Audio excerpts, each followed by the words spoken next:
नमस्कार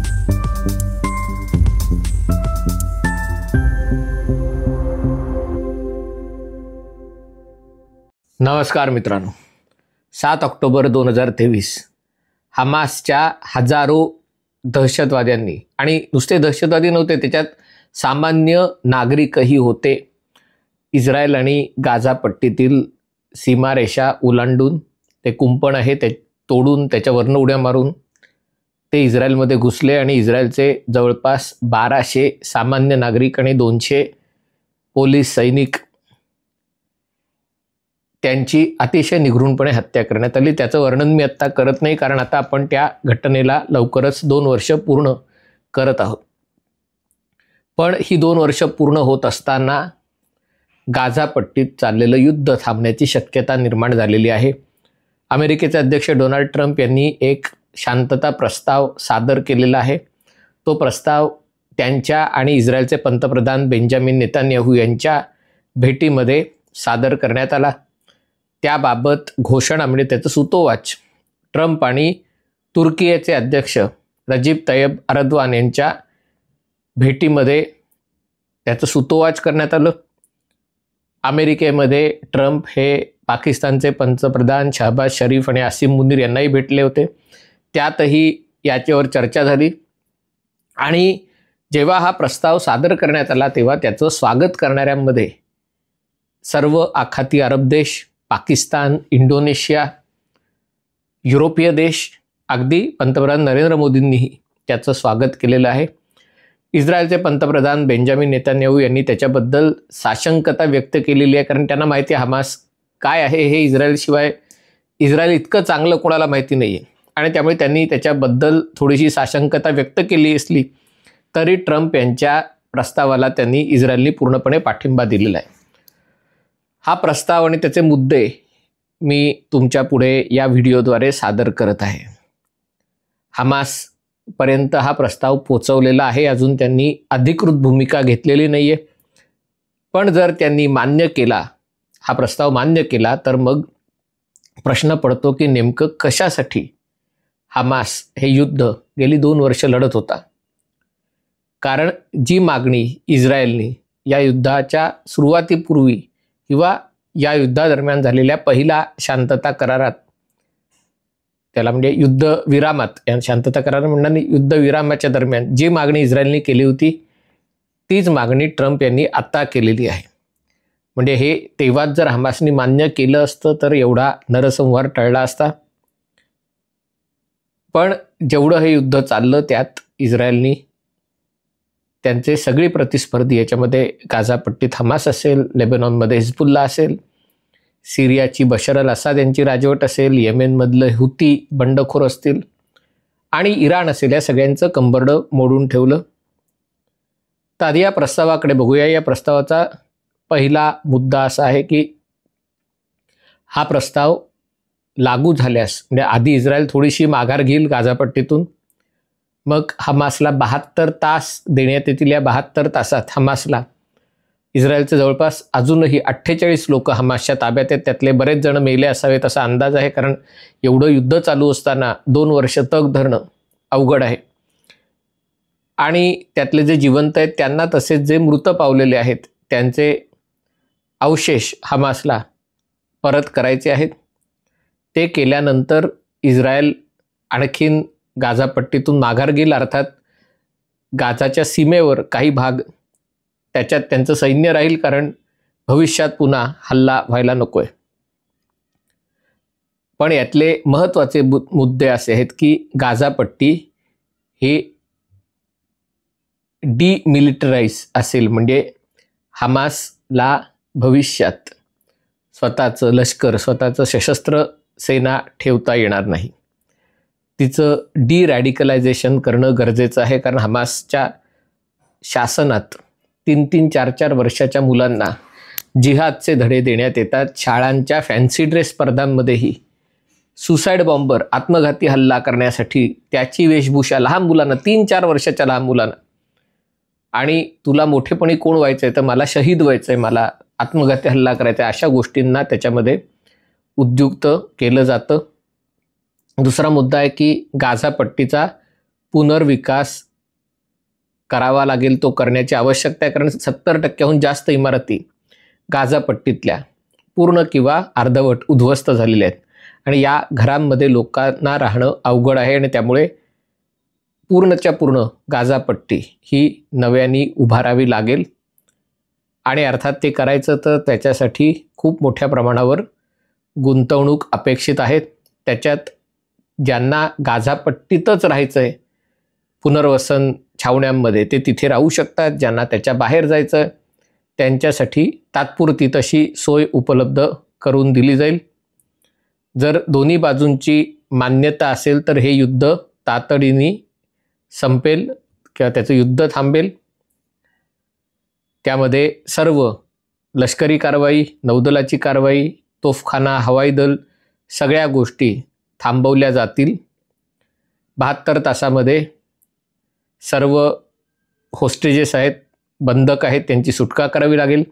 त्याच्या बदल्यात इस्रायल हमासचे 250 अतिरेकी जे जन्मठेपेची शिक्षा भोगत आहेत त्यांना, तसंच या युद्धादरम्यान पकडलेल्या 1700 गाझापट्टीतल्या 1700 कैद्यांची ते सुटका करतील.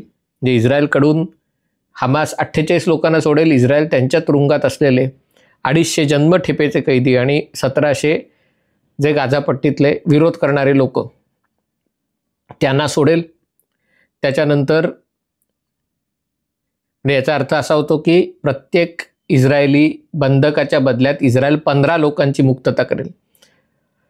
त्याच्यानंतर एक आंतरराष्ट्रीय सुरक्षा यंत्रणा गाझामध्ये सुरक्षेची जबाबदारी घेईल.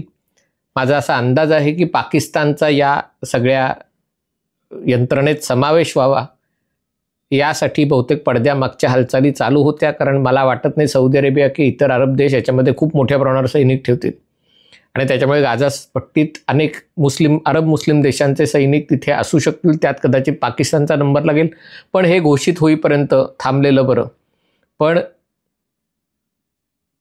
ते जे आंतरराष्ट्रीय सुरक्षा यंत्रणा असेल ती इजिप्तच्या आणि इस्रायलच्या सुरक्षा यंत्रणांच्या बरोबर काम करेल. कारण गाझाची एक सीमा राफा तिथे इजिप्तची सीमा आहे आणि बाकीच्या ज्या गाझापट्टीच्या 2 सीमा आहेत आणि समुद्रातली तिसरी धरली तिथे इस्रायलचं गस्ती आहे. इस्रायल आजूबाजूला आहे. ते झाल्यावर एक गाझापट्टीमध्ये शांतता आणि सौहार्द प्रस्थापित करण्याचे प्रयत्न केले जातील. इस्रायलने हे मान्य केलेलं आहे की इस्रायल काही गाझापट्टी कायमची ताब्यात घेणार नाही किंवा स्वतःच्या देशाला जोडणार नाही. IDF म्हणजे इस्रायली सैन्य दलं टप्प्याटप्प्याने गाझापट्टी या आंतरराष्ट्रीय सुरक्षा यंत्रणेकडे देतील, त्यांच्या ताब्यात देतील. जर हमासने याला विरोध केला तर मग इस्रायल त्याच्या विरुद्ध कारवाई करेल आणि ट्रम्प यांनी त्यांना ती मुभा दिलेली आहे.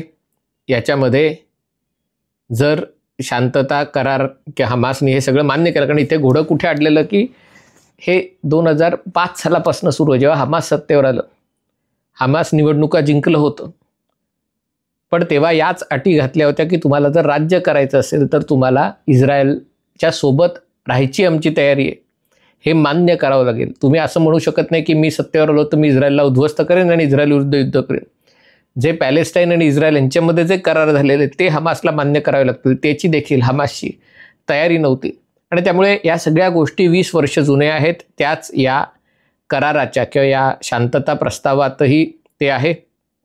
त्याच्यामध्ये सध्या पॅलेस्टाईनचा प्रशासन असेल म्हणजे जॉर्डन नदीच्या पश्चिमी खोऱ्यातल्या काही भागामध्ये ज्याला महापालिकेच्या सेवा सुविधा असतात म्हणजे पिण्याचं पाणी, सांडपाणी वगैरे वगैरे, काही ठिकाणी पोलीस, या सगळ्या यंत्रणा हे पॅलेस्टिनियन प्राधिकरणाकडून पॅलेस्टाईन अथॉरिटीकडनं पुरवलं जातं. पण पॅलेस्टाईन अथॉरिटी जर्जर झालेली आहे, भ्रष्ट चिकार आहे आणि त्यामुळेच लोकांनी जेव्हा निवडणुका झाल्या होत्या तेव्हा हमासला मतदान केलं होतं आणि त्यामुळे पॅलेस्टिनियन प्राधिकरणातही मोठ्या प्रमाणावर सुधारणा करण्यात येईल. याच्यामध्ये इस्रायल आणि पॅलेस्टाईन यांच्यामध्ये अमेरिकेच्या माध्यमातून संवाद सुरू करण्यात येईल. त्याच्यामध्ये पॅलेस्टिनियन प्राधिकरणाच्या सुधारणांमध्ये तिथल्या प्रशासनासाठी एक तांत्रिक ज्ञान असलेली आणि राजकीय संबंध नसलेली, राजकीय कनेक्शन नसलेली एक समिती नेमण्यात येईल. त्यांच्याकडनं या सगळ्या सेवा सुविधा चालवण्यात येतील. त्याच्यामध्ये शांतता नांदावी याच्यासाठी टोनी ब्लेअर वगैरे सारख्या लोकांकडनं प्रयत्न करता येतील. आणि याच्यामध्ये मग हे किती गुंतवणूक लागेल म्हणजे गाझा पट्टीमध्ये, कारण सगळ्यांसाठी 15 लाख लोकसंख्येसाठी फुकट घरं बांधायची, तर त्याच्यासाठी अब्जावधी डॉलर्सची गुंतवणूक लागेल. ती कुठून करायची, कशी करायची, मग ते करताना लोकांना कुठे न्यायचं. पण हमासला स्पष्ट सांगण्यात आलेलं आहे की सर्व बंधकांची मुक्तता करणं, शस्त्र खाली ठेवणं, त्यांच्यापैकी ज्यांना कुठला देश आसरा देत असेल त्यांना तिथे जायचं असेल तर ते जाऊ शकतात, पण गाझापट्टीत राहायचं नाही. तुम्हाला पाकिस्तानमध्ये जाऊन राहायचं असेल पाकिस्तानमध्ये जाऊन राहा, इराणमध्ये जाऊन राहायचं असेल इराणमध्ये जाऊन राहा, कतारमध्ये जाऊन राहायचं असेल कतारमध्ये जाऊन राहा, पण गाझापट्टीत राहायचं नाही. आणि जर तुम्ही गाझापट्टीत राहिलात आणि जर सशस्त्र संघर्ष करण्याचा प्रयत्न केला तर मग इस्रायलला ती मुभा देण्यात आलेली आहे. आता अशा प्रकारचा प्रस्ताव हा एका प्रकारे जी भूमिका इस्रायल सातत्याने गेली 20-25 वर्ष मांडत आलेलं आहे. इस्रायलने स्वतःहून गाझापट्टीतनं माघार घेतली होती या आशेने की गाझापट्टीचा विकास होईल, कारण गाझापट्टीमध्ये चांगली शेती आहे, ग्रीन हाऊसेस आहेत, किबूच होते आणि सगळा बनाया हुआ आता खेळ था. पण दुर्दैवाने हमासनी त्याचा वापर दहशतवादासाठी केला. असं असतं तरी एक वेळ समजू शकलो असतो की हे स्वातंत्र्यासाठी आहे, पण हमाससाठी स्वातंत्र्याचाही विषय नव्हता. हमाससाठी इस्रायल अस्तित्वातच त्यांना नको होतं. त्यांना संपूर्ण from the river to the sea, म्हणजे जॉर्डन नदीपासून ते भूमध्य समुद्रापर्यंत एकच इस्लामिक राष्ट्र असावं ही त्यांची मागणी आहे. त्याच्यासाठी ते संघर्ष करत आहेत. आज हमासची अवस्था अतिशय वाईट झालेली आहे आणि आता हा प्रस्ताव अनेक मुस्लिम देशांनी देखील त्याला दुजोरा दिलेला आहे. पाकिस्तानने दिलेला आहे, Saudi Arabia, UAE, Qatar, Bahrain सगळ्यांनी दिलेला आहे. त्यामुळे आता निर्णय हमासला घ्यायचा आहे की आता तरी आपली चूक मान्य करून शांततेला संधी द्यायची का आपला खात्मा होईपर्यंत लढत राहायचं, हे आता हमासने ठरवायचं आहे. हा व्हिडिओ आपल्याला आवडला असेल तर कृपया लाईक करा, शेअर करा आणि चॅनल सबस्क्राईब करायची विनंती आहे. तुर्तास इथेच थांबतो. पाहत रहा MH48.